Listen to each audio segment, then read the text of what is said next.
Mandarati kosana kandura senanin beekamne gammadi erche mootii nagaan siif ergame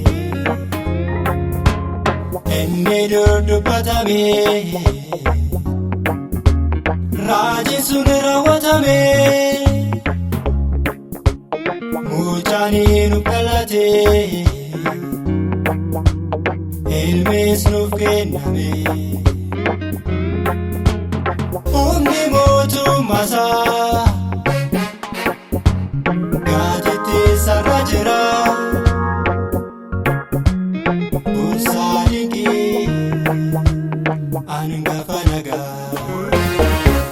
Yesuus nuuf dhalaateera Yesuus nuuf dhalaateera ilmees nuuf kennameera garbummaa cubbuutti nu fureera Yesuus nuuf dhalaateera Yesuus nuuf dhalaateera ilmees nuuf kennameera garbummaa cubbuutti nu fureera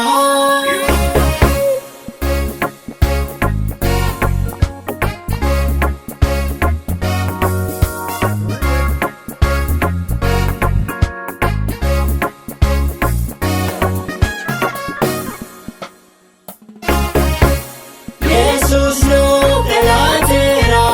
Yesuus nuuf dhalaateera ilmees nuuf kennameera garbummaa cubbuutti nu fureera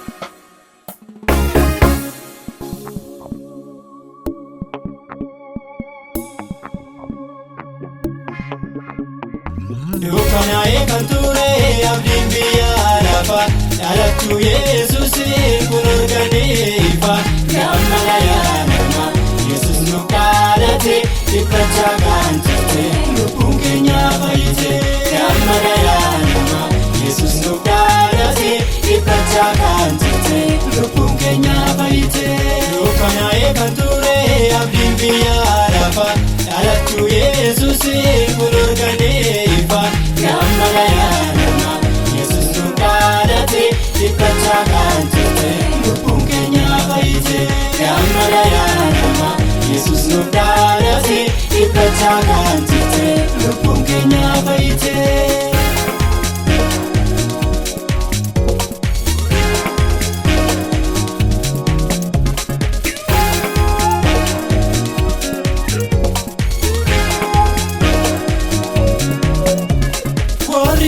Sagare urjeeraadhaanii gara Yerusaalem sagaduuf dhufanii warra Beetliheen mandara Yihuudaa mootii lolee dhufee gammada kan dukkana keessa as ba'ee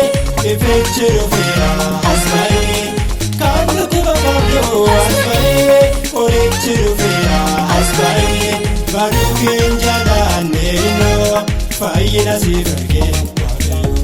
baduu keenya jaalaanneenoo fayyina siif argee dukkanaa'ee kan ture abdiin biyya lafaa dhalachuu Yesuusiin kun arganii ifa gammada yaadama Yesuus nuuf dhalate dhiphachaa kan turte nuuf dhalate dhiphachaa kan turte lubbuun keenya fayyite dukkanaa'ee kan ture abdiin biyya lafa dhalachuu Yesuus kun argatee ifa gammada yaadama Yesuus nuuf dhalate dhiphachaa kan turte lubbuun keenya fayyite gammada yaadama Yesuus nuuf dhalate dhiphachaa kan turte lubbuun keenya fayyite.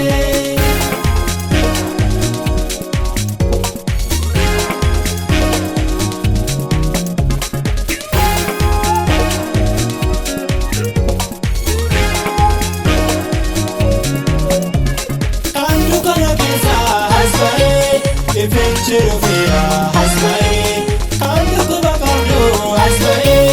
ori chirufira asmai kandu kenjala nerino fayina sifai